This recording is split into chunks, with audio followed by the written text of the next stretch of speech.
On the morning Mimi was to marry Victor, I met Thad for breakfast inside the dining salon. "So this is the big day for Mimi," he said. "It is," I agreed, smiling. "And for Tesla, too." Dropping my head, I checked around for any sign of the thug in the derby hat. Thad caught my glimpses of him that day before, and he ducked out before the sight Thad could get a hold of him. When I was sure he was nowhere to be seen, I whispered to Thad, "Had Tesla heard any more about the, ice?" Nodding, Thad spoke in an equally low tone. "Last night at 10:30, the ship called the Rampanock sent a severe ice warning." "I hope it doesn't disturb Mimi's wedding," I said.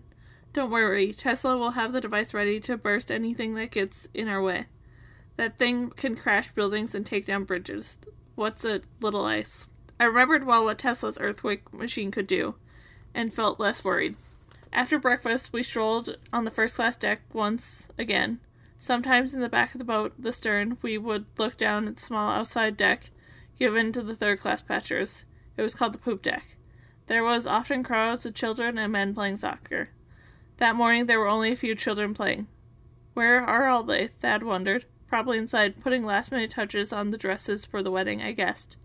"Jane," Thad said seriously, "we had figured how we can see each other once we get home. I'd given a second chance with you.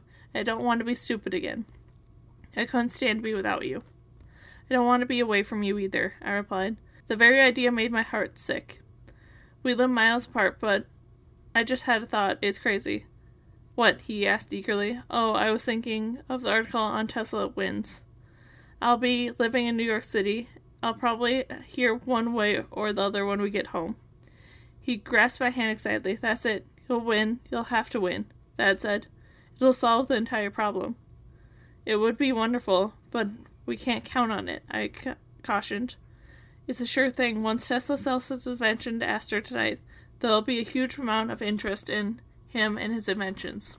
The timing of your article is phenomenal. It's bound to win." "You're pretty sure Astor will like what Tesla has to show him?" I asked. "He'd be crazy not to. It'd make his fortune even bigger than it already is."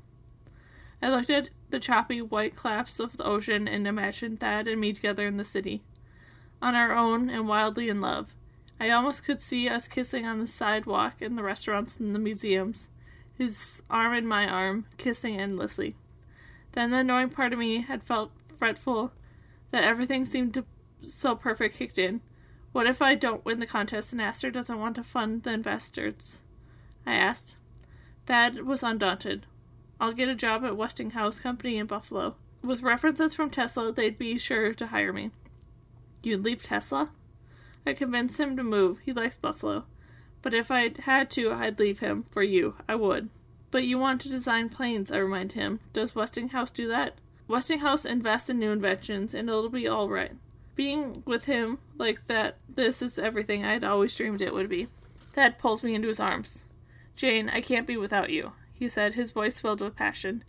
"I don't ever want to be apart again. Do you feel the same?" "See that ocean, Thad?" I said. "That's the way my love for you is like. Don't ask me how I could be so sure, after such a short time together, that I would love Thad for the rest of my life.